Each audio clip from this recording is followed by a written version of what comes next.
Guardians. We are back with Wow. episode 39. I'm getting ahead of myself, but episode 39.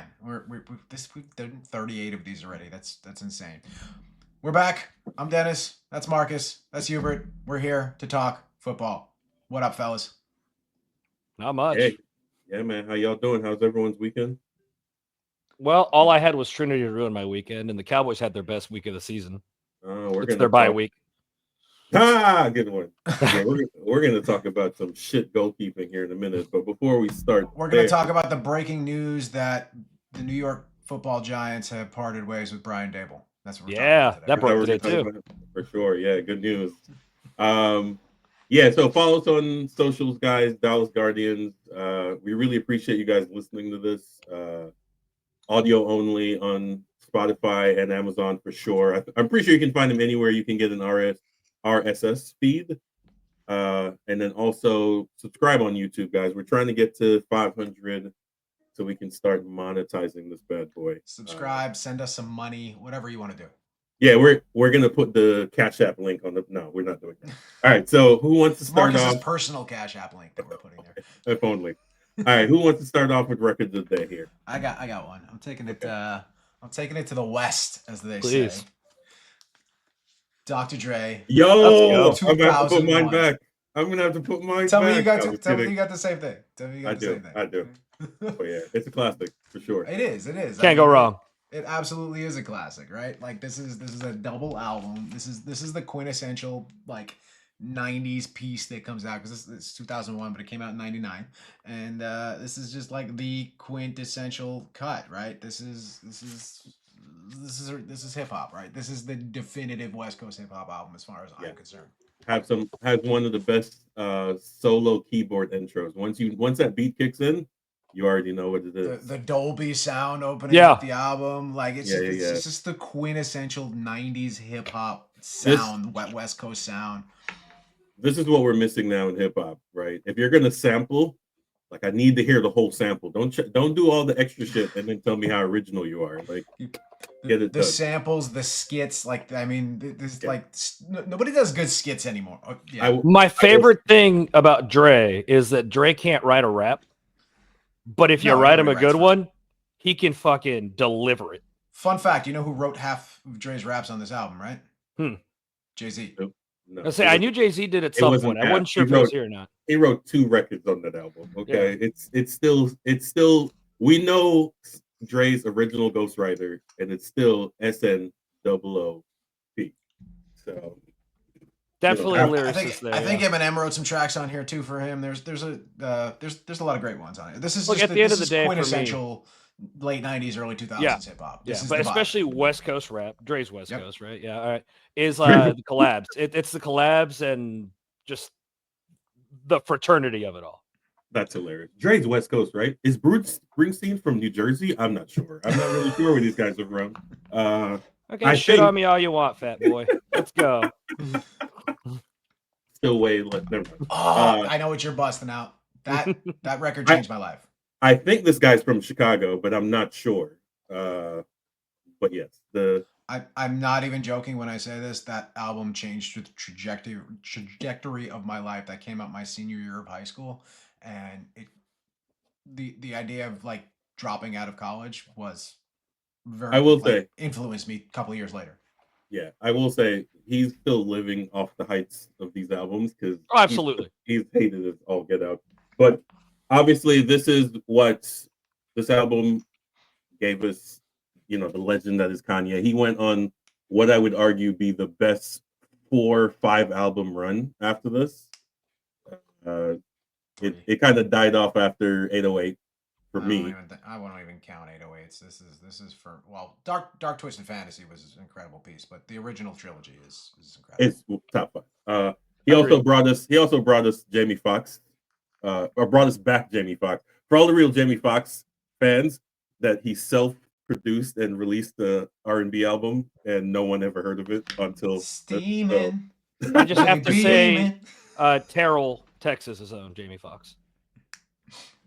Is he from? Yep. I'm not sure. Yep. You know, you can never really tell. Yep. But yeah, my recommended. County? Yeah, for sure. My recommended song off this is Is this the one with Luda on it? No, it isn't. Obviously, Jesus Walks is a classic, but again, front God, to back, yeah. you throw this on. This is the go-to. Kanye West, College Dropout. All right, Hubert, what do you got? College Dropout, by the way, I think is my favorite Kanye album. So good shout. By the way, Kanye was back to factory settings this weekend, like performing all the hits in Japan. Yeah, we're gonna this week. He's trying to rebrand with the apology and whatever, so we're just gonna ignore that. I'm gonna stick to old Kanye. We're gonna be all right. Yeah, we're gonna factory settings. They reset him to factory settings again. What they say, pre-Kardashian Kanye. After that, it was a wash. Okay, yeah, Hubert, what do you got? Nah. Marcus last week used the words physical media instead of records, so I decided to take that literally, and I brought a VHS today. Oh my god. No. Only our guests get away with that. We don't know if they're hipsters like we are and have records. So, but no, go ahead. What do you got? I'll go grab a Vital. I've got one ready if we need it. But okay, so I used to manage a coffee shop in Gun Barrel City, and one of my employees came in one day and was like, "Hey, I got the stuff to put all my digital media and DVDs and stuff like that on VHS. I don't know why he did that, but he did it." And he asked me, what modern movie would I put on VHS? And I thought about it for a minute, and I landed on Birdman. Oh. If you ever watch the 2014 movie Birdman, that's about like a washed up 90s actor trying to revive his career in New York on stage. Okay, there's no need to talk about Michael Keaton that way. Okay, that's unacceptable. But that's the best thing about this movie is Michael Keaton was playing a cartoonized version of himself. Yes, and it's so good. Anyway, I have this on VHS. It's so much fun. Go watch Birdman. Favorite Michael fun movie. Yeah. Favorite Michael Keaton movie is the one that multiplies himself. What's that called? Multiplicity. Yes, there it's you go. So good. Yeah. So I think it was called The Bus That Couldn't Slow Down. For sure. I will give him credit though for rebrand. Him and Brendan Fraser were the guys who, whatever happened at the height of their careers, kind of fizzled. I guess Keanu Reeves as well, kind of fizzled out and then made a massive comeback. So shout out to them. Yeah, I don't know what it is. Maybe it's just being a genuine person or something. But yeah, the way they flipped around and it's a lot of fun. Just to run through the supporting cast in that you have Zach Galifianakis, Ed Norton. It's a hell of a cast. Emma Stone and Naomi Watts. Yeah. Is that Birdman? Mm-hmm. Yeah. I mean, it was Oscar bait. We all knew it. It's Oscar bait that turned into a decent film. The fact that the whole film is a runner from start to finish almost is incredible. Yeah. And didn't he get the role for Spider-Man because of the popularity of Birdman? He might have. I have no idea. Yeah, it wouldn't surprise me. Them. But all right, we're gonna jump in. There's not a lot of FC Dallas news, at least none that we care about. We will announce, I guess, that the VP of Communications, is that what her position was? Yep. Yeah. VP of Communications. She had another title as well. We be nice. Yeah. That's not what I was saying. Oh my God. Okay. Oh dear. Yeah. No, we all know. Let's just be honest. It was a love-hate relationship with Gina Miller. When she moved, I think she was at NBC5, right? When they got her many moons ago. I think the plan was that she was supposed to bring us more local news coverage. That didn't quite work out. Mostly because the team's local TV deal is with CBS. So getting somebody from NBC didn't seem to make sense to me. And this is the issue with getting non-football soccer people to do your communications. How can you communicate about something you don't know? Right? Yeah, you got to have the learning curve of even learning the culture of it is insane. Yeah. I mean, that's a problem across every multiple sports. League in this sport, right? Yeah. Like in America, like especially in the States, because we don't have enough people who know. I think it speaks to the tone deafness of the Hunts pretty often too when it comes to this kind of stuff. Yeah. But yeah, that's the official news. Gina Miller, Vice President of Communications at FC Dallas, will be leaving to become the Chief Communications Officer downtown for the Dallas Mavericks. If we're lucky, now. She will have the honor of firing 2 Dallas Nicos if we're lucky. Well, announcing it. A fun little turn of events.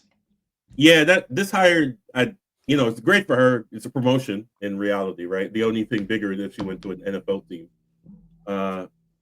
To me, the Mavs and the Stars are in shambles. They're suing each other. The city of Dallas is playing referee. They're going to lose at least one or both of those teams to a suburb. I think more likely the Stars than the Mavs because I think the Mavs are going to move to Irving. if the casino thing works out. So, congrats to her. Hopefully we get somebody in there who understands the sport a little bit and doesn't complain about being splashed with water or whatever else. I'm definitely curious to see how they fill this role. I think when they hired Gina, they saw it as an ambitious move, and sure, maybe you can argue that, but at the same time, just the tone deafness of it. I just hope you get someone new in here. You actually put some thought into the hiring, and you're going to have an entire rebuilding process coming after this, right? Like, yeah, and keep in mind this is FC Dallas, right? They may not hire anybody right away. I was thinking that too, man. They may just spread some of this work out amongst the team that's already in place. I mean, there are some great people over there that might just take on a little bit of an expanded role. For sure. Roster. No changes to the roster. Nothing has been released at the time of publication here as we're going live. But the dates that are coming up that are important, we've got the free agency opens Wednesday, December 10th. The super draft is Thursday, December 18th. So that's all post-final. That also includes the December 10th to 13th college showcase, which will be held in Mesa, Arizona. I always forget exists. Is that a thing that? Yeah. Was that the combine or the Mesa that you forget that exists? Both. Really, the college thing, the Mesa thing. I'm assuming, like NWSL, they will be dropping the draft here shortly. So the only reason they don't is because it allows. I don't like that news. I think Marcus, you've mentioned that before. I think. Yeah, we've done nothing but hit on the draft for this club. Ooh, have we though? The last couple of years, at least. For other clubs. Yeah. Most of our draft picks have left. We're mainly making jokes here about Dex McCarty and Bartlett, right? That's the discussion. Farrington. Yeah, but what's my guy in Charleston, Battery, Jennings, who we let go to LAFC, who then went to USL Championship. Now Jennings hurts, baby. There's a bunch I could go through where we. I didn't say they were great at keeping the talent. They were great at finding the talent. Sure. We were. Our greatest draft pick just retired. Shout out to Maddie Hedges. Fucking legend. There we go. All right. So what we're gonna do here? What we're gonna pull up? We're gonna shout out to Dennis's other employer. We're gonna run down employer. I know, jokes. I don't get paid for that. Yeah. I don't get paid for this either.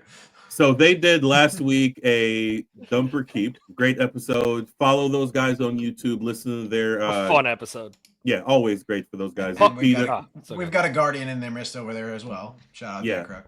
So we're gonna go through. So they went through the roster on who has their option, who has options, and who has contracts. So we're going to go down that list right quick, and you gentlemen can give me your opinion. So these are all the guys, 24 guys under contract, right? So we have. So we're considering this dump or keep, right? Yes. We don't have to use that terminology, but yeah, resign or not to resign. That is the question while holding a spell. Can we one more caveat to maybe a rule to this? Are we playing FC Dallas making the decision, or me and money is no problem? No, it's what we would want to do. Okay. So we have Abubakar, we have Kappas, we have Deason, which is the Haitian guy who didn't get a single minute. So why don't we just run through this one name at a time? Well, no, I'm just saying who's under contract, and then we'll go down. Okay. Right? Oh, that's under contract. Sorry. Yeah. So 24 guys are under contract. So we have Abubakar, Kappas, Deason, Delgado, Kamungo, Moore, Musa, Paz, Paxton, Romario, which I always find funny. Why these Brazilians or Argentinians just get one name? We're not going to do the whole thing. Yeah, we got Osaze, Kayike, Sala, Ennis Sala is gone. Let's just be completely honest. Farrington, Kalodi, you got to do the hand gesture. Alvaro, Garcia, Sam Sarver, Torquedo. Wow, I'm messing up some of these names. I apologize. Torquedo, Newman. Is it Enzo Newman? Who's Enzo? He got hurt at the beginning of the season. Enzo Newman is the center back / right back that was supposed to be the next kid coming up out of the academy. I believe he was a draft pick as well. Yeah. And Coach gave him a great pat on the back on his way out the door. Something along the lines of, "You guys are going to love this kid." And unfortunately, I think he had an ACL injury this year that sidelined him very. So he's down. All right, and then we have Daniel Barron, another kid. I'm assuming these are all North Texas guys who signed that didn't get any minutes. Yep, Daniel Barron, Malachi Molina, and then Giovanni, who is just Jesus. He's I hate coming you back. guys say Giovanni. It pisses me off. Malachi Giovanni? Molina. Is that not how he pronounces it? I think it's Giovanni. It's Giovanni. Giovanni. And then Siki, who is I thought we sold, but apparently we loaned. We loaned, yeah. That's crazy. So yeah, and then so these are the and then wait. Sorry. So out of those 12, those are the people that we are under contract. So we would have to let go through mutual consent. Right. Those are guys that are signed for better or worse. They are under contract for next year. We may move those. We may cancel those. But I have to ask Marcus real quick. You know that Malachi Molina is a Jamaican national, right? Here's the thing: if he's not from the English Championship, I don't really care. Okay. Is Andre Blake from the English Championship? You're right. UB40, baby. UB40. That's our nickname. No, wonderful. Let's go. We actually have a couple of proper Jamaicans on the team. That's what Marcus's wife says to him when he wakes up and his back cracks. Is UB40. Yeah, UB40 in 3 more years.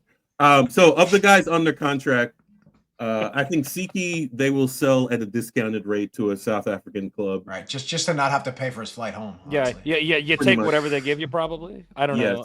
Obviously I don't know the business like you do, Marcus. Arubakar, he's 800,000. So he's not. We found out he's actually 400. Yeah. Is it 400? Oh, yeah, that came out with the PA. The new. That may have actually been renegotiated during the season or something along those lines because his salary. That's new news. That's newer news. Okay, well in that case, you keep him. Right. Everybody else, I think you just Paxton's the only other renegotiate or drop decision of all the guys on top, right? Yeah. And then obviously Jesus. Has he actually played a minute here? To be honest, in the last 18 months. In the last 18 months? Nope, don't think so. He was doing fine when he was here, but yeah, he's been out. He must have had a crazy setback, and yeah. So yeah, so of those 24 guys, what do you think we do here? Who we actually bring back and who we try to offload of the people under contract? I think you have to sit, and I think this is beyond management. This is beyond Andre Zanotta. I think the Hunts need to get in a room with Paxton Pomykal and sit him down and say, Pax, we're going to renegotiate this contract. You're going to get paid, and we're going to make sure that you are not only paid now, but you're going to get set up for long-term career after football because, as the saying goes, leave the football before the football leaves you. And I love Pax to death, but I just don't know if he's coming back from this injury. Wait, Dennis, hold on. I think you missed the play. Our next VP of communications is mind blown. Holy shit, that's the answer right there. Marcus is making moves over here, man. I'm telling you, man. He knows. As much as I love Pax, I think for what he's making to sit on the bench, and frankly, he's a question mark, right? He is a question mark. We have no idea what his fitness is. We have no idea if he can go a full 90 regularly.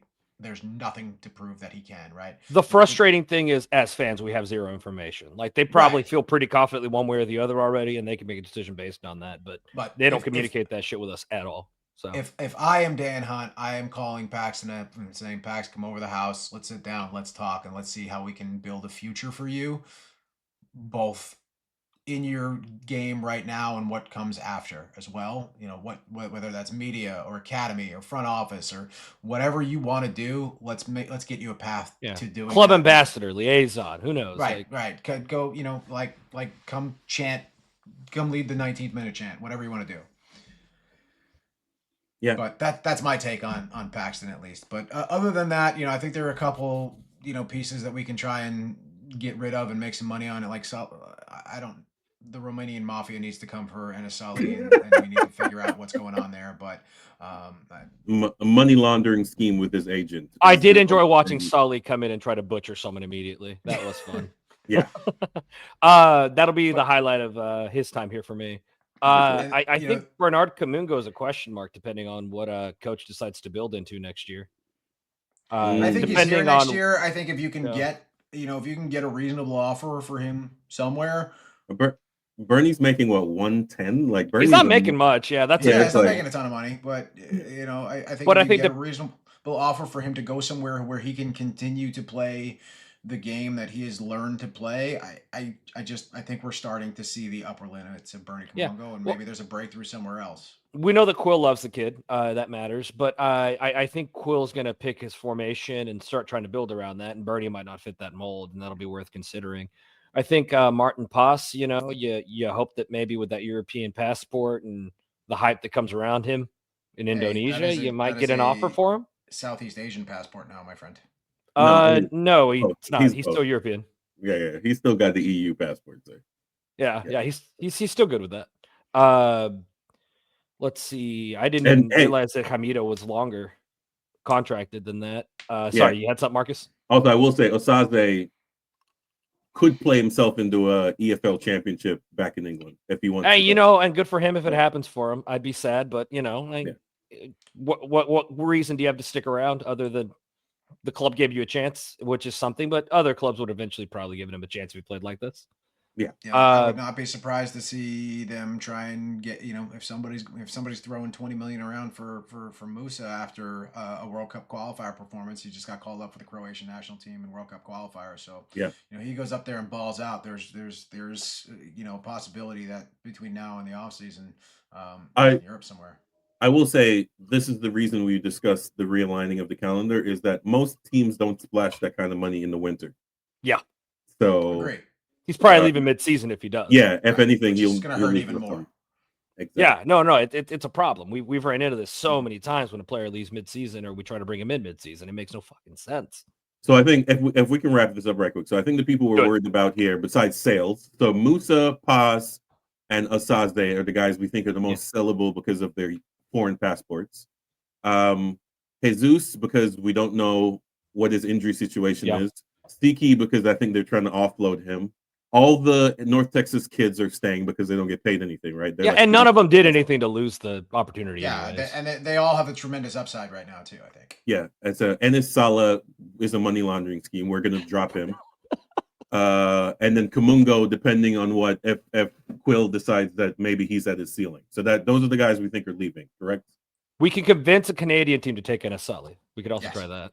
Yes. Oh my God. He has a Canadian passport. He's got a Canadian passport. He might have 5 passports. I don't know. He's got some weird connections. Anyway, I think we're in agreement there. Okay. All right. So we're gonna hit options now. So these are the guys under option. There are 12 guys under options, right? So we're just gonna go through and you tell me whether or not we take the option, take the option, renegotiate the option, or don't pick up the option. So we have Sebastian Ibiaga, right? So he's on 700. Ooh, 700. Yeah. Nope. If I get him cheaper, I'm all right with it to an extent. But that's assuming that you're going to have someone starting over him. Thank you for your service. We appreciate it. He's going to be 34 years old. Can you pay someone like league minimum and make him an assistant coach as well, and then pay him that way? Can we make him a player assistant coach? No. Thank you for your service. We appreciate your time. And here's your AARP card. Have a nice day. Oh and also, league minimum is league minimum based on surface. So his league minimum, you're right. His has got to be way up. Still be like 400. Yeah, I would take Ibby on a lot cheaper if I had the knowledge that we had someone starting over him that was worth my time. But until then, I don't know. Yeah, it's going to be rough. All right, so what makes me want to keep Ibby is that he's clearly great in the locker room. Everyone seems to freaking love him, and I love watching what he's going to roll up wearing every game. That has not resulted in anything productive. I think he's been better than Abubakar. I'll say that. I mean, that's not. There are tackling dummies that have had better seasons. Yeah. I guess what I'm saying is, if you're building with depth pieces, I'm more comfortable with that. But again, it's all confidence about building something over him. Let's just put it this way: if they re-sign him, we know next year is a non-ambitious year, and we're just going the same bullshit. If they re-sign him, I would like it to be as a depth piece and not as a starter or someone in the starting rotation. I want him to be the 4th or 5th guy off the bench. You know what? Let me rephrase it. I'm not taking his option. Okay, I'm turning down the option and negotiating, like it says on here, honestly. But yeah, for sure. All right, so Anderson Julio. I personally think he's a keep for me.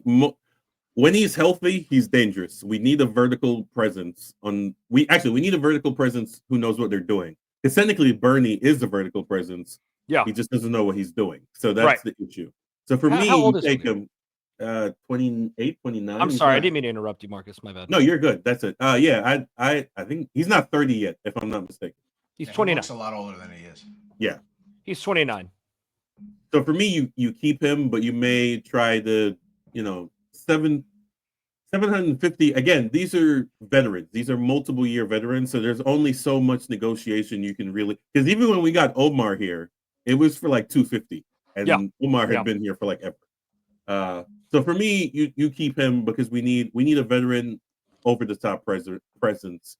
So for me, you keep his option because although you keep his option if you let Pax go, because Pax is $1 million.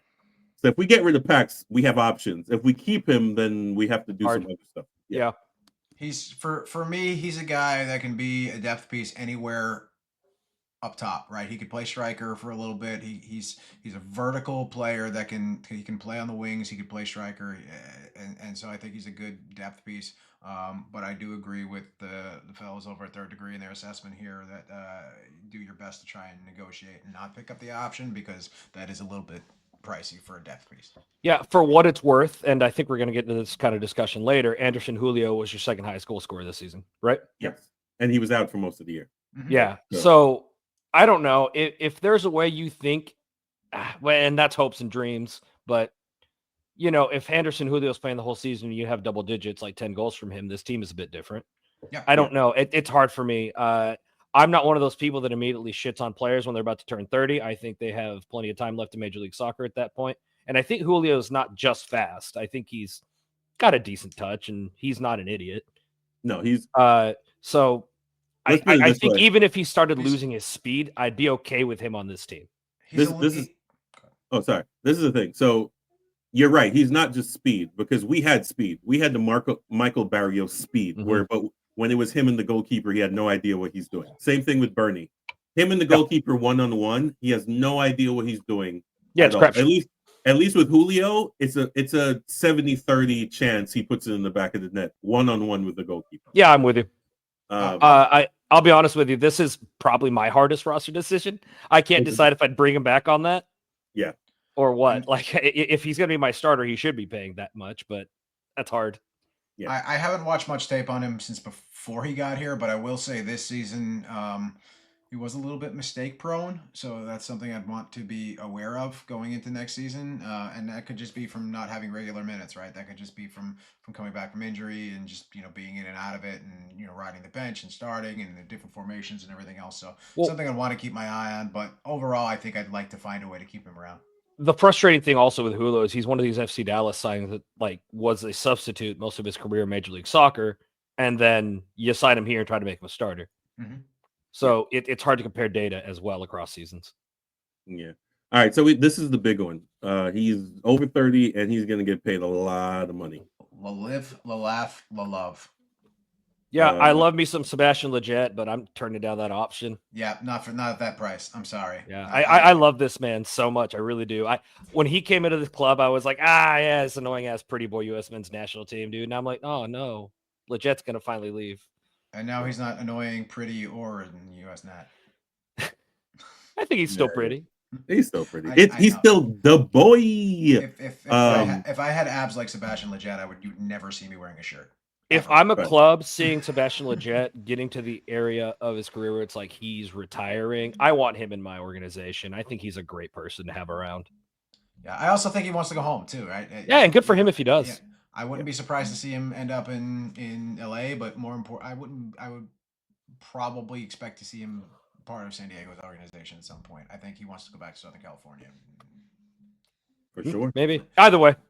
Sorry, Lletget. I'm declining. Not at that price. Sorry. Especially with how the season ended, man. Like, just not seeing him play at all was suspicious. I mean, some of that is obviously coach's decision. But all right, so now we have Petrino. To me, he was signed too early. So that's the problem. Wait, he's 23? Yeah, he's 23. He costs nothing. Yeah, no, but I always think it's weird. So most places in the world at 23, you're like mid-career. Here, 23, you're like starting your career, and it's always a weird. I disagree with that. Where? I think mid-career is closer to 25, 26, and you peak at 27, ideally. Yeah, no, but when I say like most professionals, right? You signed at 16 or 17. Oh, I understand what you mean. Right, I'm sorry. Yeah, my bad. Because of the college system here, right? And I personally think kids should go for 4 years of college, especially if you have a scholarship. Do what you need to do. But by the time you get out of college, you're 22, 23. So it's one definitely of them, like, see the argument. That's for sure. For me, he doesn't bring enough for me to. But you're right. He's youngish, like it says here, and he doesn't cost anything. But yeah, a lot of these players makes me question the Siki departure. It's like, were they bringing anything that guy wasn't doing already? But Dennis, what do you think about? Of course, we've drank the Siki Kool-Aid. So. Oh, for sure. Yeah. Got my sunshine. I got my sundown jersey on the way. We'll see if it actually ever gets here. Gotta pay those tariffs. For sure. But yeah, Dennis, what do you think about this kid? I like Pedrinho. I wasn't. If you would have asked me this 2 weeks ago, before the last home game, before the game where we got eliminated, and he missed a PK, I would have been out on him. But seeing his reaction to missing that PK, he went down. I don't know if you guys saw. He went down to one of the sideboards and crumbled up in a heap and was. I don't know if he was actually crying or not, but he looked hysterical. A couple of the other guys came over, and a couple of the other young guys came over to circle around him, and I saw a real connection among those guys, and that kind of changed my mind on how much these guys really give a shit about each other and how much they really care about playing well together. That being said, he's not my starting 10. We need a 10, and we need someone to play in front of him on the roster that he can learn from here. Just to put onto that, I think it was Delgado that went down, and Pedrinho was the first one to get to him. You are absolutely right. That, but the same point still stands with what you're saying. Yeah. The heart that went into that group being together made me really want Pedrinho to be here more and be part of this club more, because you could see that group of guys really gave a shit about each other. Yeah. At his price. Oh, go ahead. Yeah, my only issue is that we don't play a position. We don't play a formation that requires a 10. Yeah, I don't know that we're doing that either. I don't know if we're going to see the same formation. Yeah, we just don't know what Quill's going to run, and that's worth considering. That's for sure. Fair I think for me with Pedrinho, I think it is his age and at his price, I'd take a gamble another season. For sure. It's only one more year. And then we got guys who I think are for sure. Well, one guy, Nolan Norris, we're bringing back. He's young. Absolutely, you are. He doesn't cost anything, and he's flexible in positions. He can play center back. He can play. He can play center back. Yeah. He can play a 6 if we really convert him. He's gotten the yellow card issue under control, which seems like to me was an issue. Yeah. And I think they keep creating levels at the U.S. national team to keep him away from this club. They just created the U21 level, and no one was called up to that team now too. Wait, is there a U21? There is now. I had no idea. What? They just created the U21 level, and no one was called up to the U.S. U21 team. Look, I'm excited for Nolan to win the U.S. Olympic gold soon. That's all I'm saying. For sure. Antonio Ramirez, I don't know this kid. I'm guessing this is one of the. Oh, Ramirez is really fun. Yeah, we saw a few Anthony Ramirez minutes. It's Anthony, not Antonio. That's it. My bad. It's Ramirez. easy to do. Yeah. Sorry. He's had a few minutes. I plenty of upside here. That for the price. For the price you're going to get him on, and he's going to be he'll be turning 20 this month or next month. It's kind of a no-brainer here. He's a roster piece, he's a depth piece, and he's got a ton of upside. Yeah, clearly signed as one for the future. So okay, that's what I thought.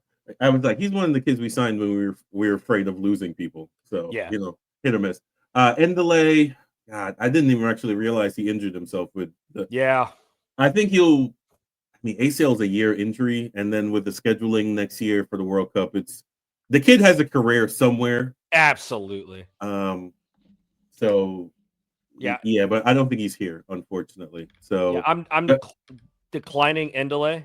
Yeah. And I'm like, hey, talking to other teams, this guy was pretty decent for us. Yeah. Hey, Matt Valentine. Hey, Matt and Sam over to Let It Go. This guy might need a. By This the time guy's he not a comes back, joke. right? Like, He's not a joke, and by the time he finally comes back from this injury, that he might be. That's a play. There you go. That'd be interesting. Although I think they're going to try to make a splash. You know, it'd be funny. I hope they do. Atletico's first signing, Paxton Pomykal. He's one of our own. He's one of our own. I'm telling you. That'd be funny. Could you imagine this club that's building its entire identity around we're Dallas and fuck the suburbs? Big splash signing being a guy from Highland Park. That'd be hilarious, wouldn't it?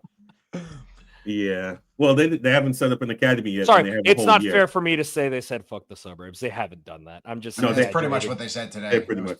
We are Dallas, exactly. Okay. We are Garland. Oh no, we're not. Yeah. Anyways, Alejandro, I don't remember this kid either. I guess North Texas guy. I don't think he got any minutes. He was at North Texas. I haven't seen enough to actually give you an option here. I'm sorry, I don't know anything. I don't have an opinion. I've seen his name pop up more than I've actually seen him do anything. Oh wait, he's not even 18, so we signed him. Oh wait, so we signed him at 16. If he's not even, he's turning 19, and he's at the end of his contract, which means we signed him hella early. Yeah, I slept on North Texas this year. I didn't watch Ursula. I don't have an opinion here. I'm so sorry, guys. Diego Pepe, obviously. Actually, that loan is not going through since Texoma is going down to USL 2 now. So, I would give Pepe another run here. I would like to see how he fits in this Quill formation. So, I'll be honest with you. I'm not really sure. I think I might even turn down Pepe. I don't know that he showed much. Yeah, but he's too raw. Here's one of those not nepotism because it's his brother, not his dad. But this is one of those where you're like, he's not as talented as his brother. Which is not a bad thing. Like Seth Curry is not as talented as Steph Curry, and yet doesn't mean he's not talented. Still a really good talented player. Yeah, so. He could ball me off the field, no problem. But yeah. I agree with the third degree assessment here as well. I think this is a good pick up the option. You put him down at North Texas for the season, see if he can work his way back up by the end of the season, right? Let's see if he's somebody you can call up mid-season when there's an injury or something else, and see if he can get one of those split seasons, right? What was his injury this year? He had an injury that sidelined him for a minute, right? It was an ACL. But he came back the same season. It could have been a full blown ACL. Yeah, it wasn't. Right? It wasn't a full. Not a full blown like blowout. Yeah. Keep talking. I'll. So maybe I'm being a bit harsh. Talking about like not seeing enough from him. Maybe it's because he literally didn't get to play enough. I don't know. He also played on the second worst team in the league. So that's okay. Fair enough. Yeah. I don't know. I still think I'm leaning towards I do not pick up the option and I roll dice on other kids. I don't know. Yeah, we'll see. Tomas. So it was also a meniscus tear. It was the same injury that those Pepe knees are not good. Because it happened like one after the other. That was weird. The Pepes inherited the T-Mac knees. They're gonna do a full recall on the Pepe models. Oh my goodness, Tracy McGrady knees over here. Oh my god, the Pepe train has to go in for maintenance. Yeah, so Tomas, I again don't know this kid. Apparently, he went to New Mexico. Yeah, I had a lot of hopes for Pondeca, but yeah. Wait, New Mexico is still in the championship, right? So yes, he only got 2 starts, so you can see there. Yeah, and they weren't good starts, by the way. Yeah, like I don't believe they were good.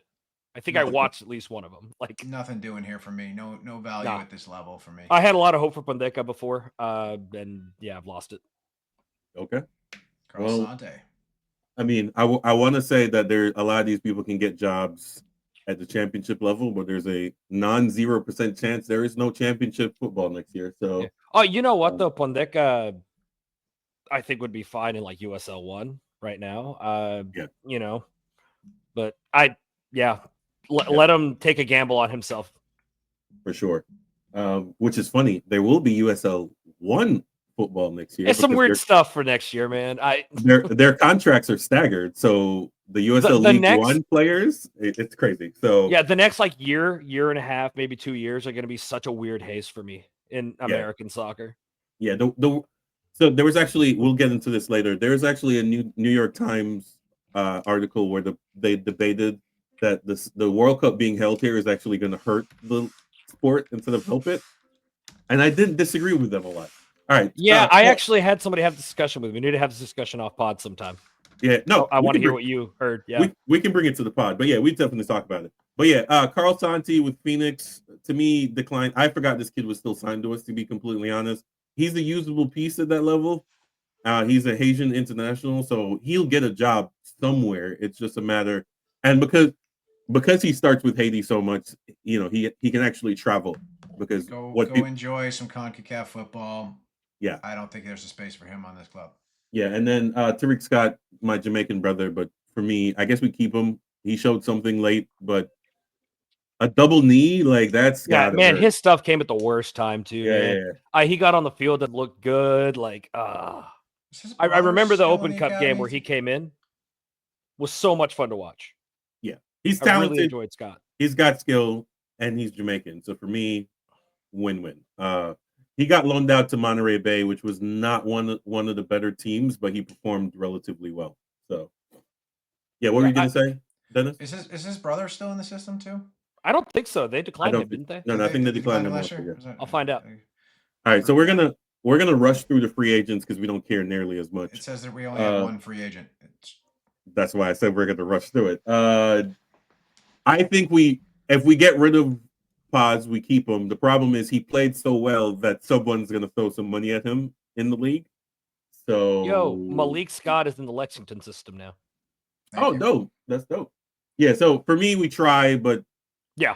This is essentially the Emma. He was essentially the MLS pool goalkeeper, which is I forgot was still a thing. Which is low key got to be the most fun job. Yeah, like I just have to stay at least for an extrovert. Yeah, like I just have to stay in shape, and they pay me. Yeah, so that's pretty awesome. Yeah, I think if he's not getting a number one somewhere else in the league, negotiate with him, see if we can agree on a number to back up here. But I foresee him getting a number one deal somewhere in this league. I think he'll at minimum get an offer and someone will take a flyer on him at worst as a number two. And I think that's probably more than he'll get here with us having Paz and Collodi to start the season. Back up there to that list for a second, Marcus. It's a homegrown. I don't know any of these kids, so I'd have to go read up on this. Well, Caleb Swan. Yeah, we do love a Swan. We do love a Swan. We do love ourselves. We do love a Swan here in the Metroplex. Big sister, I think. Yes. I'm pretty sure. Oh, okay. Big sister Caroline Swan plays for Trinity. Yep. Okay. The first ever brother and sister combination to play in the same city. Ooh, cool. Yeah. That's a bit of a niche, but sure. Yeah. I'll take it. Well, no, that's not true. Because Bill Hamid and his sister play in Fort Lauderdale, if I'm not mistaken. I think that I looked that up, but you might. I don't know enough about this to say anything. Yeah. But anyway, so yeah, I don't know. I mean, it's always these. I call them the ESPN stats, where they're like the LeBron James is 0-3-3 in December on Christmas games. I'm like on a Tuesday when he's had a sandwich for lunch. What the fuck? Who gives a fuck? Mickey Mantle from the left side of the plate in day games, facing left-handed pitchers who have blonde wives. When he had sex that week. Did you see the news about the pitcher who grounds the ball every start? Yes. Oh my god! It seems like the FBI is getting. I missed this. Yeah, so there's a pitcher. What team does he play for? I don't remember, but let's just suffice to say that gambling should be illegal. Yeah. Well, no, I'm not saying gambling. Parlays should be illegal, where you bet on a thing happening in the game. All right, this is my hottest take in regards to sports, and I say this as someone who enjoys sports gambling. I say this as someone who actively participates in sports gambling, not in the state of Texas because it's very much illegal. I promise you. Yeah. Wink, wink. No. I got wink. Sports gambling should be gate kept.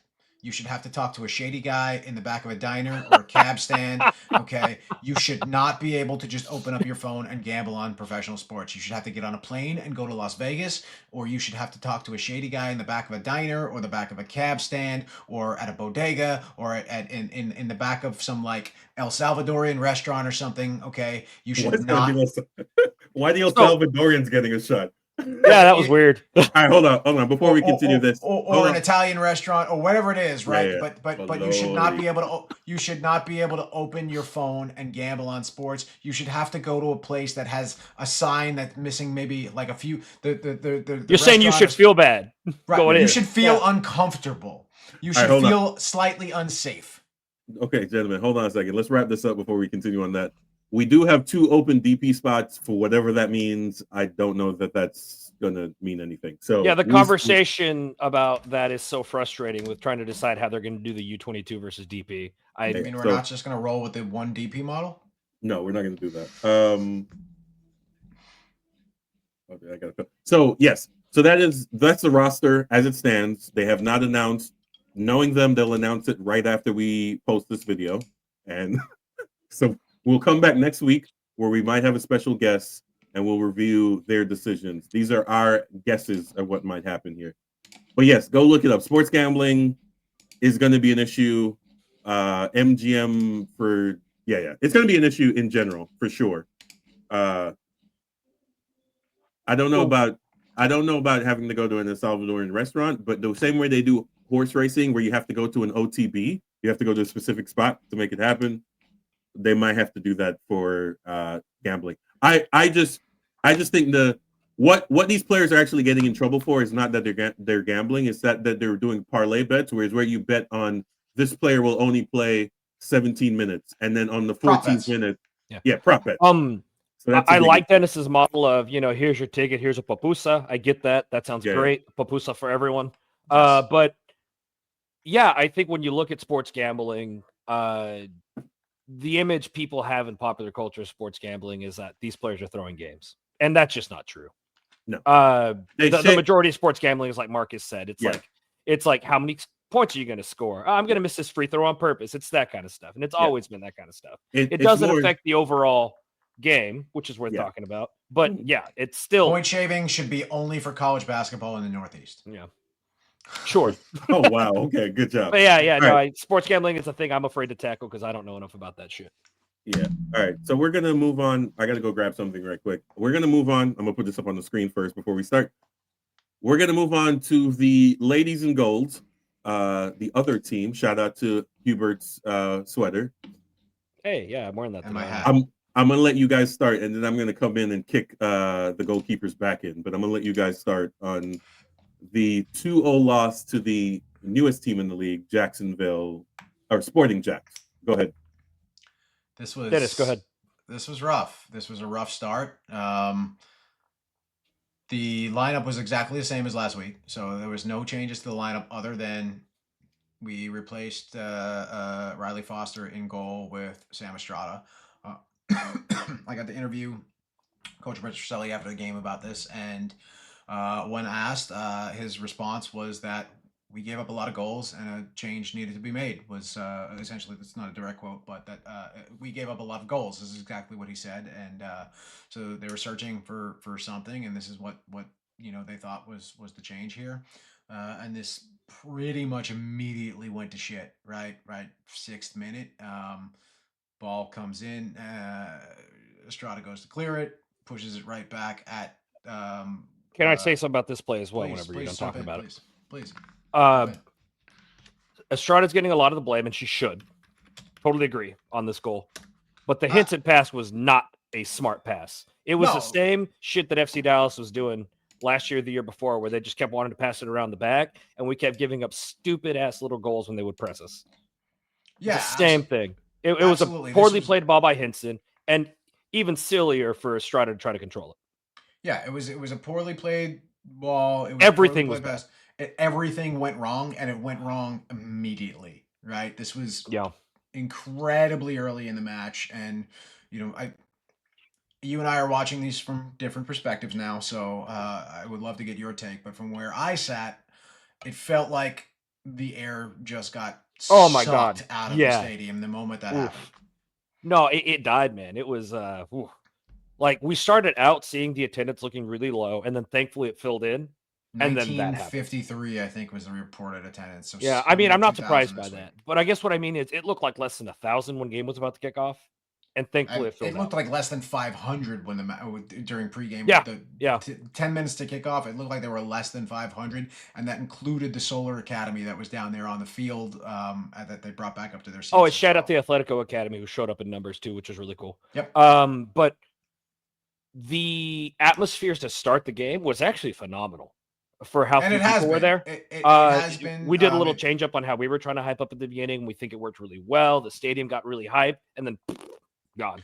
I will say, because while I was upstairs, I was watching the game, and then I also had I had one earbud in with the Peacock broadcast on. Smart way to do that, by the way. I like that. Yeah, and it's it gets a little weird because the broadcast is like 40 seconds behind, right? So it's a little like incongruous, but it's nice to like something happens and then I know something is happening. I can immediately go watch it back on the broadcast because it's happening again right in front of me, and I can listen to the commentary, so that helped. But I will say that the section came through loud on the broadcast. I don't know if they moved mics or whatever else they were doing, but this is the first time I have heard pretty much every single chant from you guys on the broadcast. Yeah. Well, all that to say is that silly ass play just deflated everything. Right. Like you're absolutely right. Took the air right out of the building, and then by the way, like, not to take anything away from Paige Canton, because Paige Canton, shout out to our good buddies over at the Delaware Fight and Blue Hens that I had to get the reference in there for.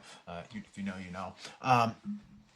But don't take anything away from Paige Canton. She's a statistical leader on that club. She is, I think, number 2 in goals now. It was her 4th of the season. High press and finishing is something to be said about a striker. Right, and well, she's I think she's technically listed as a defender, but she's really? She's one of those like center backs that gets all the way up to the midfield, and it's this weird role where she's like attacking when they're on the ball and it gets back defensively. Well, they're much more of a possession team normally than they were here. She did her job. Right. And we made it easy on her. Right. And I don't even think she was like, that ball bounced off of her and deflected into the goal. She didn't have to do anything for it. Right. She didn't even like that. That to me was not even like a shot attempt. Right. That was just a deflection, and it deflected directly back into the goal. Right. So good for them for getting that one. And you've got up on the graphic here, you've got Ashlyn Puerta up here celebrating her goal. She is the league leading goal scorer right now. She has 9. She scored her 9th, which was the second here. Dang, she's at 9 already. She's at 9 wild. Already. She is at 9 through 9 games, or 10 games rather.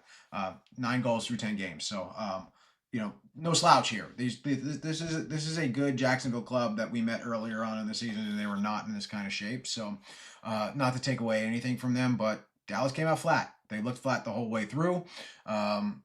Allie Thornton is not getting the service she needs. There was a little bit of a rotation. We saw the game start with Wisner up in front and more of a 10 role. And 10-ish. It was weird. 10-ish, and then she came to the back a little bit and was more of the double pivot while Gracie Bryant got up front. And they kind of like rotated out as the game went on. You saw Amber up in the 10 and then back in the 6 and Gracie back and forth. I thought Cameron, Amber, and Hannah were all decent this game. Absolutely. Hannah Davidson is far and away probably the best defender that's not named Amber on this squad right now. Yeah, I can't imagine how frustrating it must be to be Hannah right now. Because she's not been bad. Now. And now you're losing your partner here on the back line too, with Maya McCutcheon getting the red card. So look, we talked about this at the beginning of the season, or at least I think we did. It might have been me talking to Jesse on the Pegasus postgame. I don't remember, but my fear was this entirely new defensive setup. By the way, check out Pegasus postgame. They had a great guest this week. Yeah, handsome guest. Dashing. We were worried about this back line that hadn't played together, and it clearly felt like a slight downgrade. So on top of that, trying to build chemistry throughout the season takes time. So I think we're seeing the results of that. Again, just going back to Hinton playing a terrible pass back to the keeper, and the keeper just not even clearing it. Clearly there's some calm stuff there. Yeah. Well, funny enough, the soccer gods almost made it right for Hinton at one point. She had that shot in on the. She had that cross in off a. I believe it was off a set piece. She had that shot in that rattled off a defender and it deflected off a defender and hit the crossbar and came right back out. So the soccer gods almost balanced that out for Sierra. Marcus had a point here or something. Yeah, I was like, well, I thought, are you guys done? Because I'm about to kick her back in. We haven't even finished covering like the actual game itself yet. No, jump right in here. This is we're talking about all of it. So I think he's about to try to crucify Estrada. So let's talk about the second goal first. It's like back. Let's talk about the second goal first. Back's got to get kicked in, guys. I don't know. Yeah. Well, we did. So and we're going to continue. So let's set this up. Dallas corner. So let me before we're using a lot of third degree stuff here, but let's shout out to this guy named Dennis, a really great writer. His prose, I think there's even a haiku at the bottom of this bad boy. He's doing an absolutely. Is there an accidental haiku? Yeah. So Dennis McGowan's our writing AI that we use. Yeah, for sure. Yeah, Chat GPT basically. Chat DBM. Yeah, for sure. Shout out to Third Degree though, guys. Great pod. They've been covering the soccer market here forever. 30 plus years. Yeah. So check out their website, listen to their pod, and then listen to our pod, or whichever version of that you want. Go click a bunch of buttons on their website so they get some revenue money, and then go to ours. Can I lead you guys into the next goal real quick? Because I one of the things that I thought was really hilarious was in the broadcast, the lead up right before the goal, they were talking about how unlucky the team had been a few times. And as soon as they finished saying that, as soon as they finished saying, oh, they've been so unlucky, the shot happens. Stam bobbles it up, deflects it up, whatever, and it bounces right in.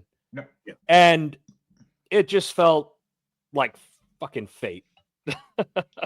It felt like any little bit of air that had come back into the stadium after that first goal was just completely gone, right? It just felt like the life just came out of that building, and I think everybody... Look, we got some energy back, and it got deflated again. It was awful. Yeah, and I think even up in the press box, it was just very much like, oh, wow, this is kind of not great. Okay. All right, those are all the nice pros. This was a shit showing. There's no other way of putting it, right? They're trying to be gentlemen, and I understand that. This was terrible. This was not great at all. Do keep in mind though, this was her first start. Whoa, wait, hold on. I think Marcus is misunderstanding. When we said energy, we meant in the stands, not on the Yeah. Okay. I think the long road trip is having, just like long COVID, the effects are coming for a long time. I think this road trip hurt them a lot. We know who's missing, but at a certain point, these are professional players, and I'm going to be as hard on them as I am on any FC Dallas player. As the professional goalkeeper, those are two of the dumbest mistakes I've ever seen in my entire life. Those are, if you know you're not good with the ball at your feet, turn around and kick the ball out of bounds for a corner. Yeah, if clear that's that what thing. you're going to do. What the fuck was that? Right? And then a goalkeeper, again, it wasn't off to the side. The ball wasn't knuckling. If you can't catch it, then bat it down or do something. But what the... gentlemen, that was terrible. That's a horrible way to lose. And you're right. First start, I get all the caveats in the world. That was... We all agree with you. Yeah. I don't think there are any excuses for this kind of performance. But I completely agree here. I don't put this solely on Estrada, though. Yes. Well, roster building is terrible. I think this was a bad coaching decision. I don't think Riley Foster has not done enough to lose the starting role. I think if you had a better keeper, she would have for me. But yeah, I like to Coach's point. They have given up a lot of goals, but I don't think those were majority on Foster. I think those were some defensive breakdowns and some midfield breakdowns that led to that. I think the chances maybe, but I do think I wouldn't have made the switch here. Yeah. If I'm coaching, I would not have made the switch. I would not have pulled Riley out of the goal to begin with. That's where I'm at. Yeah, and then go ahead. Yeah, and then you have Ali's quote here at the bottom. It's like, I thought we played really well. And I'm like, I get it. You got to be positive. You got to be a good teammate. So I'm the sure, first part of this quote yeah, is there was a when she was asked about the feeling after the game, yeah. she opened up with, "It stinks. Let's call a spade a spade. It stinks." It was very much a Eric Qua midseason. Okay, got you. Like this fucking sucks. All right, good. Because when I read that, I was Yeah. a little worried. It's like I you mean, gotta can I play this? the quote. I would teeter towards not, just in case. Okay. Okay. I mean, if we had it directly in the system over the microphone, it might not come out well. But yeah, Okay, if because we can definitely play press audio because obviously that's the whole point of it. But I'm getting frustrated with the level of play I'm seeing here in the second year. And again, all the caveats in the world. Luckily, there's going to be a massive 3-week break in the middle of the winter. yep. So we can recoup. The NWSL season is ending, so maybe we can get some loans. Not for everybody. Oh my god. Yeah, we'll move on to that in a second. But yeah, there's a lot of things we need to do. Roster construction is a major issue here. And not to again, not to deflect from Estrada's performance because it was not great, but she did turn away a penalty at the end of the game.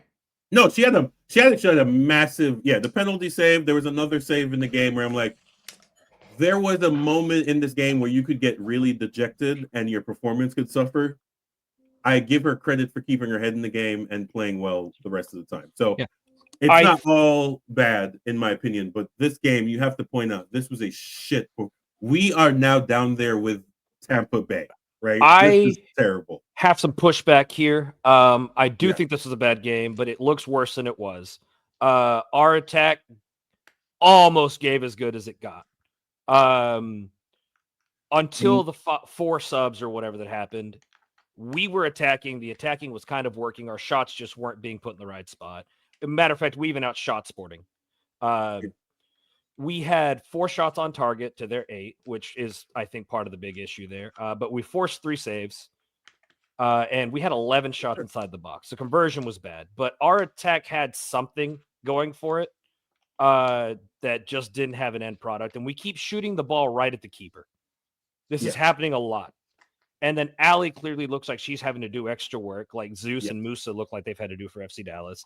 Like you're seeing them on the sides and running back to get the ball. Allie's doing that now. Yes. And that's so frustrating. That's why I pointed out the quote is that she's trying to be positive. Yeah, but I'm she's pretty trying. sure in the locker room she's blowing her top. Which I mean, you just won the Golden Boot. You probably have some runway to do that. Sure. Yes. I will say for all the fans of Brandy, almost doesn't count. We're running on an hour here, gentlemen. So we're gonna do a quick a wrap around the grounds.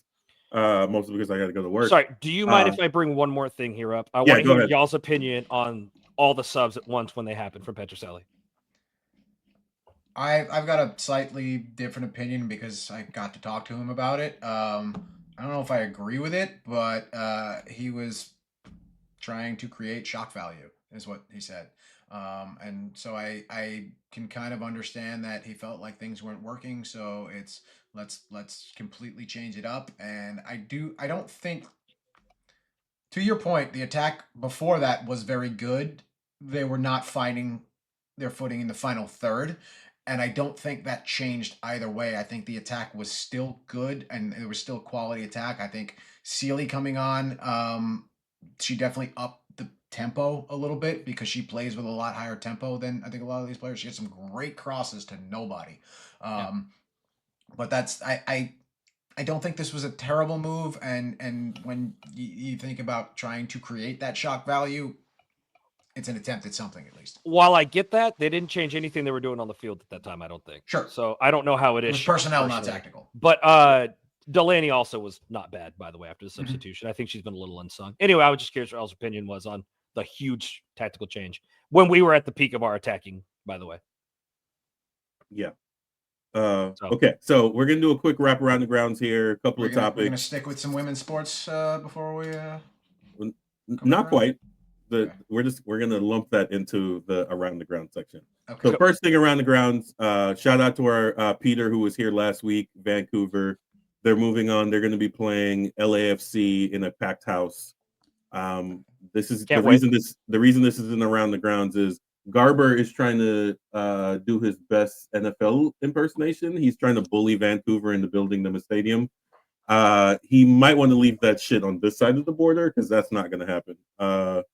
But he said and then walked back. He's like, well, we don't know. He was basically saying we don't know whether or not Vancouver is going to play next year, and then had to walk it back because that's stupid. Their lease ends at the end of the year. They might end up in the suburbs. So as Peter pointed out last year, our last episode, they might end up in the suburb. Brendan is an expo, basically their version of a fairground that they might build a stadium. Don Garber said this thing that made me laugh. He's like, oh yeah, we need to build a stadium so Vancouver can own it. And then I literally had to go look up on all the stadiums MLS teams own. And the grand total of that is 0 because also, Don, do you know how much real estate costs in Vancouver? Well, at the cost $10 at the fairground, it would still be owned by the city, right? The expo. Sure. Listen, I'm as much as like BC Place is a cool venue. I'm all for anything that could potentially move them to grass. Yes. So there. I'm gonna give Don's perspective, even though it's fuck him always. He's saying that basically the entire league has to work around BC Place's scheduling. So they have to make Vancouver's schedule first and then everybody else's schedule, which is a weird way to put it because Seattle also has the same issue, right? They have to work around San Diego. Yeah, it's so really what? Weird argument. Sorry. Go ahead. There are 5 teams that share the Snapdragon Stadium, isn't there? So I think his argument is that they don't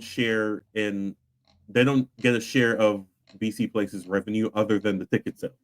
And I'm like, yes, you get money off your ticket sales, not every event that's held in the building. I don't know why that's a weird thing for Donnie to understand. But yeah, so that was just a point out to the Whitecaps. They're trying their best. He's going to learn very quickly that Canada is not America.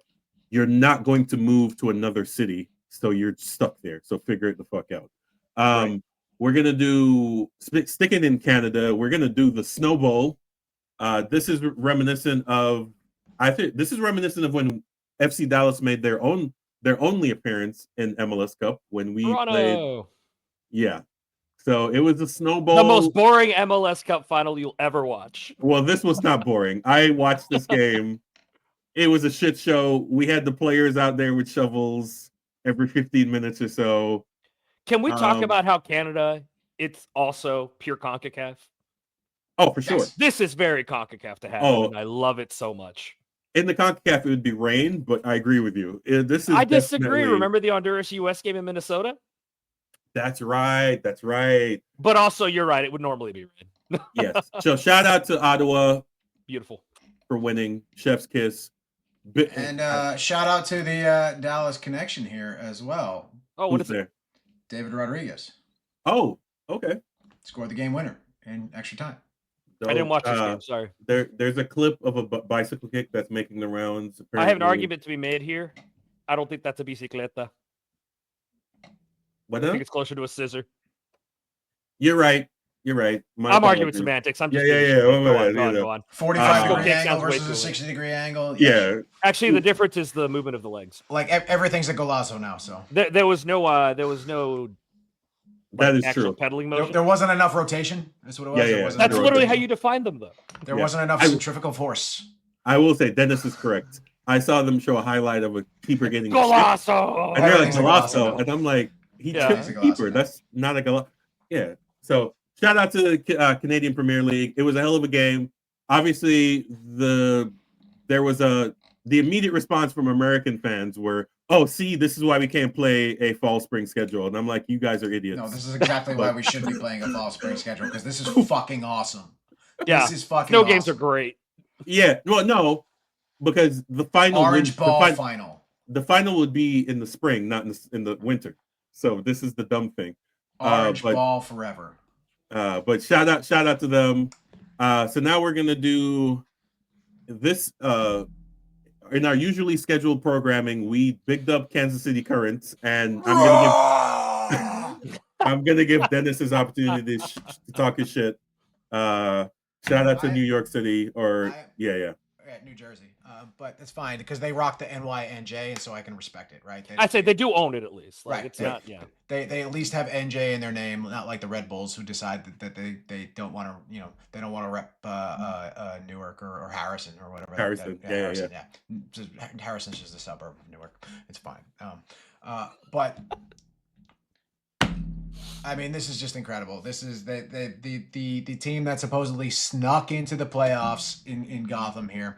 If you haven't been watching this has been an incredible run of playoffs here. There's been some great matchups here. All 4 of these games were excellent and a lot of fun to watch. The Orlando Reign game had some excellent ref cam footage. If you haven't had a chance to check that out, Martha getting involved there. Just again, a lot of fun to watch. A lot of crazy stuff going on. But the Gotham come in, they sneak into the playoffs, supposedly getting the 8th seed. They go and take on the Kansas City Current that have not lost at home all season. And they came up and I mean, they beat them in additional extra time though, guys. And they had the lead. Well, let's back up here. They had the lead from the 50-something minute by FC Dallas Academy product Jaden Shaw. Yeah, Jaden Shaw. For sure. Let's go. She had she had the goal, the go-ahead goal, and she had the assist on the winning goal. Look, there's nothing wrong with sneaking into playoffs. No, I don't know why he's putting quotation marks. They made the playoff on the last game of the year. So there's nothing wrong with that. Yeah, I don't know. I will say playoff system. That's how it goes.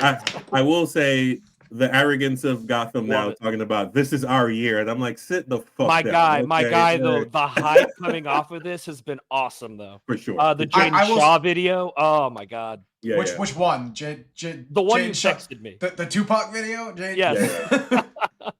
Jaden doing the intro to Jaden doing her best Tupac impression, or what did she say? Underdog, my ass was the quote in the post game press conference.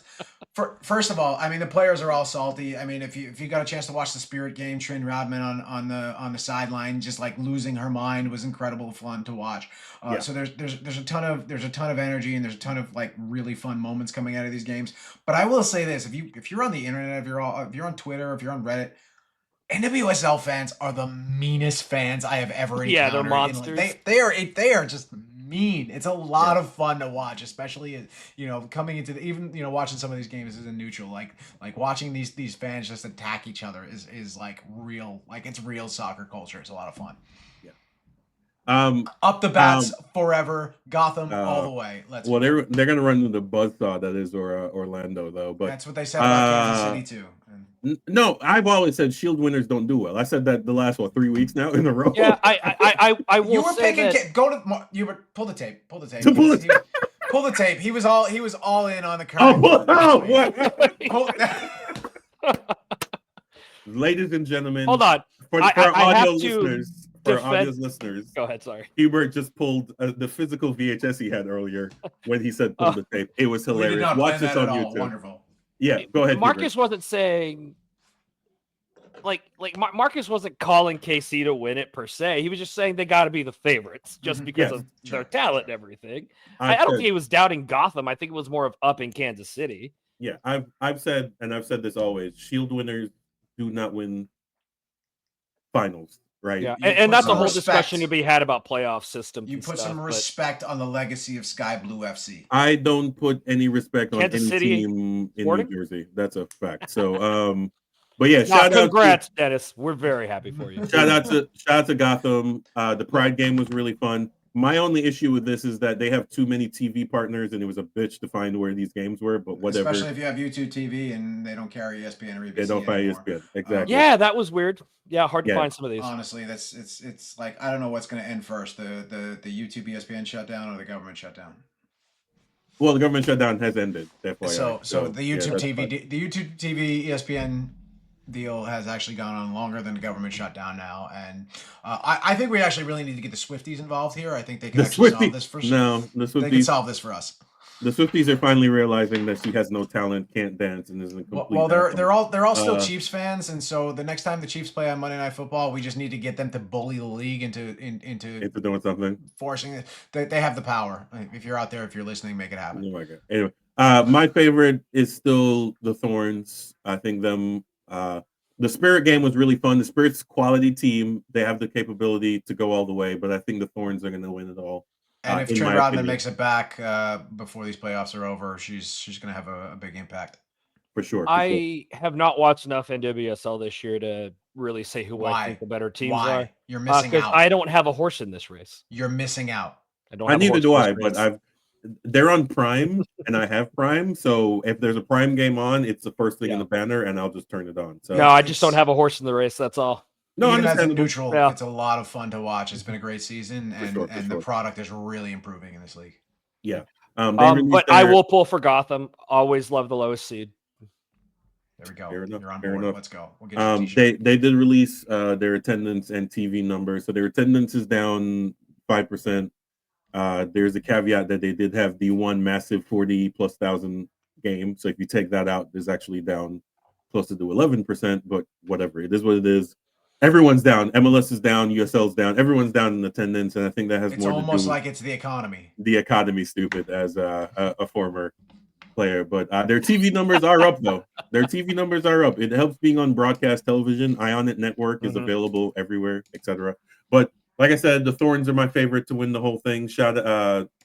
Google your listings, get tickets if you're nearby. And Kansas City, next year, if you're leading the league by a lot, bench everyone, play your kids, and then try to finish third, and then that might help you.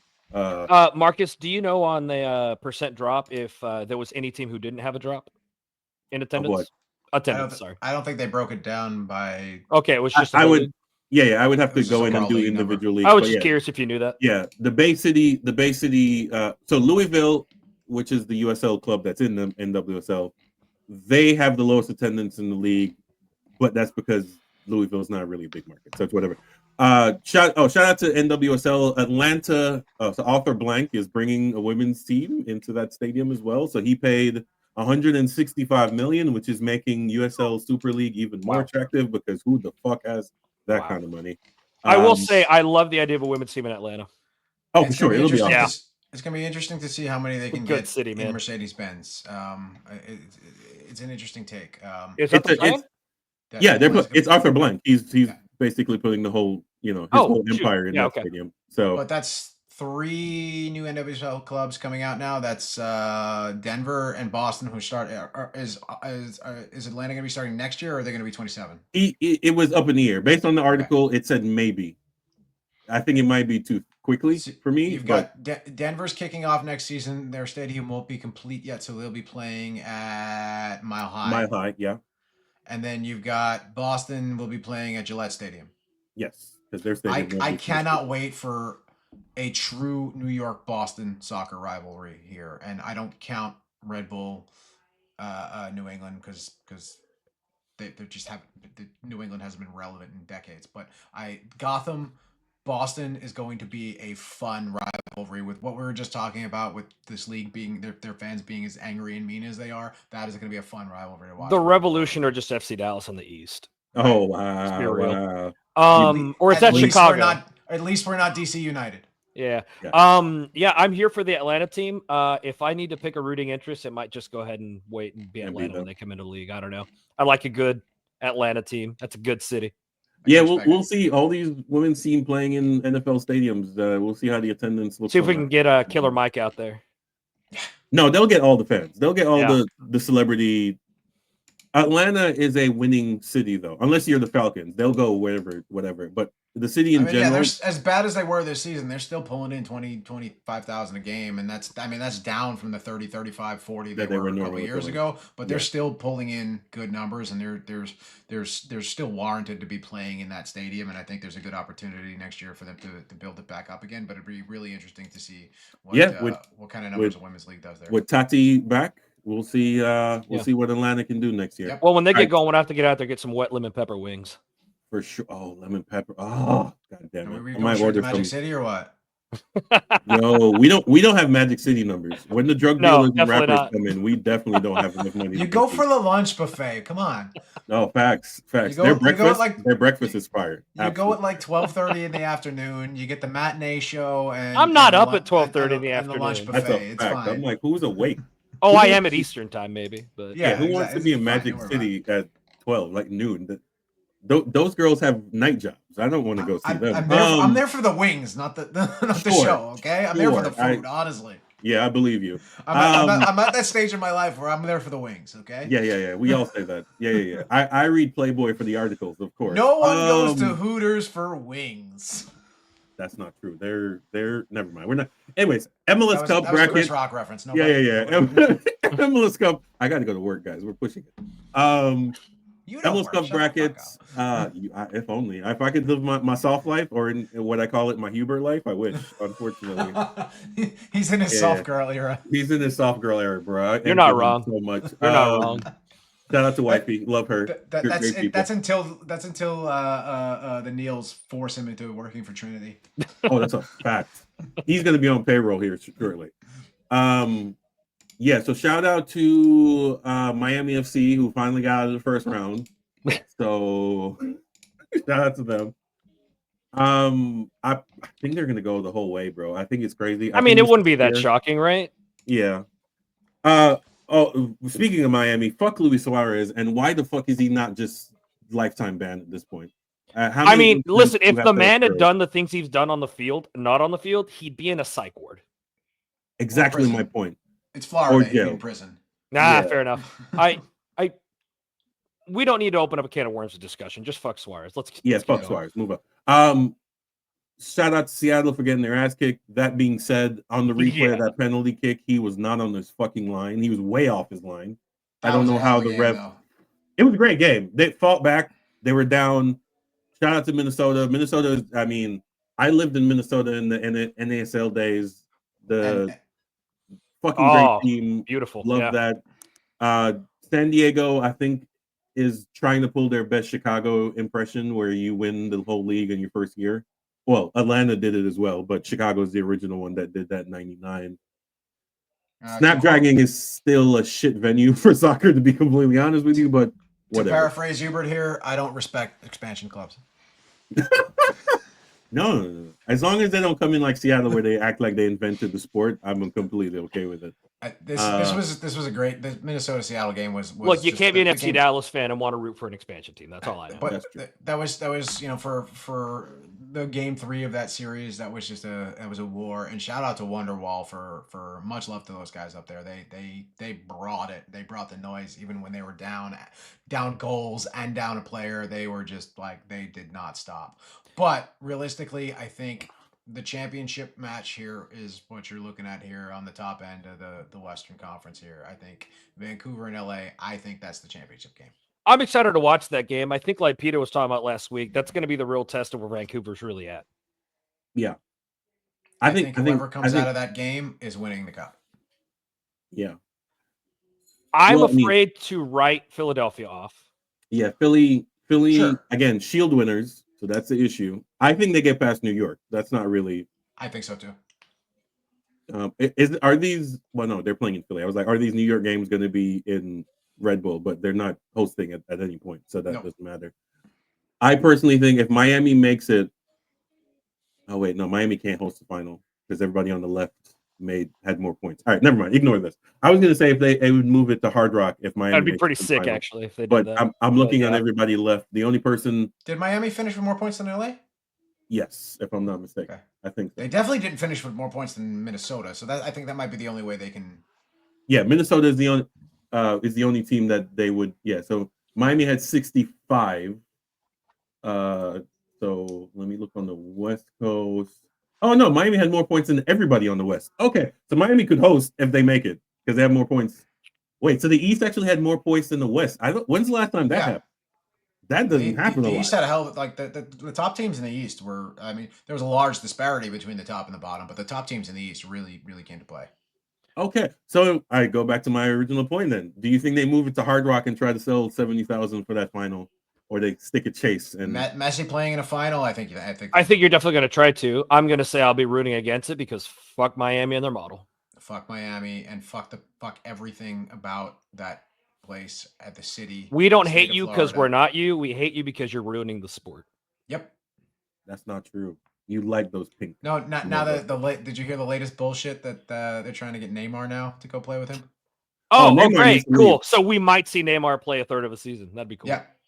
No, Neymar needs. Well, apparently Messi might go to Turkey for the offseason before the World Cup, and I'm just very confused. Hopefully, look, all I know is if your club is in Miami and you're pink and your mascot's not the flamingo, you fucked up. Fair enough. Your mascot, all right, we're gonna. Heron? Come on. I don't know. All right. I mean, herons are endemic to southern Florida, so I get it. All right, so we're gonna wrap up here. Yeah, fair enough. We're gonna wrap up here. Shield winners in the final. So Knoxville won the USL League One. I think with like 5 points clear. They're gonna host the Spokane Velocity, who second final for Spokane here. They had a hell of a game. Yeah, that was a fun game to watch. Yeah, Portland Hearts of Pine almost pulled it out. It was, really good game. Penalty shootout. Goalkeepers doing what goalkeepers need to do. Although some of those penalties were literally shoulder high, just shy of the right or left. They weren't really good. But so Knoxville, they plan on selling this building out. I think they're going to get like 7,500, maybe 8,000 if they do standing room. I did a post on Reddit about I really hate baseball stadiums, and this is not a good showcase for the league. Would you prefer a baseball stadium or a football stadium if you had to choose? Probably football. So I hate baseball stadiums because the angles are terrible, and because they're using the regular TV, so they're using the regular broadcast booth, which means that you're staring off into the outfield and not into the stands, which is stupid. And I hate the fact that they don't take down the foul nets. Mm-hmm. Like the minor league baseball season is over. You can actually take all that stuff down and just put it back up next year, but they don't. So on the camera, depending on where it's swinging, you'll just see the bar right across the top. I'm like, this is not good. The only upside is because the minor league baseball season is over, the turf they laid down is there and has been, so it's growing in. So the field will be decent at least. So that's the only upside. But that should be a good game. Another discussion is, so this final is only going to be on Golasso Network, not on CBS broadcast. But because of that, it's actually going to be at a decent time of day and not at noon Eastern. Yeah. There's an argument to be had is that better or worse? You're on Big Boy CBS, but you're playing at 11 a.m. I don't know. That's a discussion for another time. I think Knoxville has been good all season, but I think Spokane's going to pull it out in their second appearance in 2 years. Shout out to that crowd in Spokane, man. They were so engaged. It was really fun to watch that. No, it's really, and they support both the women's and men's team. Like they're actually showing up and doing good attendance. So again, small market team, but it's the only show in town, so you get good support. So shout out to Spokane.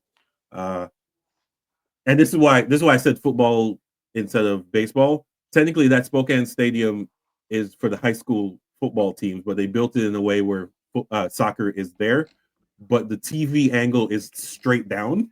So it's really weird. It's a really weird TV angle.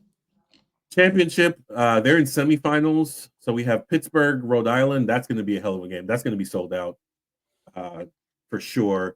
And then we have Tulsa, New Mexico. So battle of the baseball stadiums. Whoever wins this is hosting. So we're definitely getting a baseball stadium final. Man, if we get a Tulsa final, we making that trip? We might, depending on the day. Tulsa is central, though, so they will actually be 11 a.m., so I guess that's decent. I'm pulling for Tulsa. They're my most local team, and I have a soft spot for their supporters group, as we've talked about before, so let's see something happen there. Yeah, so we'll see about that. I would rather have Rhode Island host, but they snuck in, so there's no chance of that happening. If Tulsa makes it, we might want to see about making a trip there. These games are really good. New Mexico, I will say, someone pointed out, a lot of these games are going to penalty shootouts. I don't know if it's nerves, guys saying I'd rather not lose it in regular time. It happens. Yeah, maybe. Fuck North Carolina. I'm glad that they lost the way they lost 2-0. Jerk off. Why would you announce you're leaving right before the game instead of just what a weird decision? Because that is a shitty ownership group. Aside from the shitty situation that is, why announce it then? He's a dick. He's incredible. Trying to bully the city to get a stadium. His argument is like we're not getting fans there, but the NWSL team averages 3,000 more people than the men's team. So to me, that's not a people don't want to go out there issue. That's a you not marketing issue. tomato. Shout out to all those guys. I'm hoping the PA. We'll talk about this next week. I'm hoping the PA gets some of what they need. Not having a championship season next year would be one of the dumber things I've ever seen. Shooting yourself in the foot. That being said, I understand why the PA has to stand their ground now. This is the most leverage you'll have leading into a World Cup year. Yeah, these things are hard to do. Yeah, try, and it's going to be a minimum 3 year. So try to get as much as you can this year, and lead. In 3 years the championship will look completely different. We're going to have a bunch of teams building stadiums, getting stuff done. So yeah, this is the playoff here. And then the 2027 bubble will burst. What do you mean? The post World Cup bubble. I mean, a lot of these teams are trying to get cities to build them stadiums. So the World Cup boost is a whole other discussion to me. Yeah. We'll do that next week for sure. But so these are all I think I still have my heart out for Pittsburgh. Solid team, great venue. But Dennis, would you like to shit on the city of Pittsburgh? Yeah, I don't care about Pittsburgh. Oh wow! It's the Midwest. This is not my area. Not your area of expertise. All right. No. So yeah, that's it. That's the USL Championship. I'll leave that to somebody from Cleveland. I mean, Cleveland doesn't have a team, at least not yet, anyway. So, all right, gentlemen. So that is the playoffs. We did fail to mention Trinity plays Spokane actually next week, right? Yes. Yep. Away. Get your Peacock subscriptions. Still the cheapest thing in sports for now, anyway. And if you want an exciting, thoughtful recap of the game, check me out on Third Degree. Check out Third Degree. Their pod comes out today, which is why we've been doing ours on Tuesday. So, we're trying not to compete with those guys. Collaboration, not competition here. Absolutely. More the same way when there are more soccer clubs in Dallas, the fans win. When there are more soccer podcasts, we all win. Yes. Oh, also, I've heard USL Fort Worth is not dead, just asleep. So we're not dead yet. Yeah. They're hibernating. They're trying to figure out money situations, which 2027. We'll see. 2020. This is why I said the bubble won't burst, because championship is getting 3 new teams in 27. So it can't be bursting, but we'll see. Fuck North Carolina, fuck Miami, and as always, fuck Houston. Fuck Houston. Up the bats. Guardians out.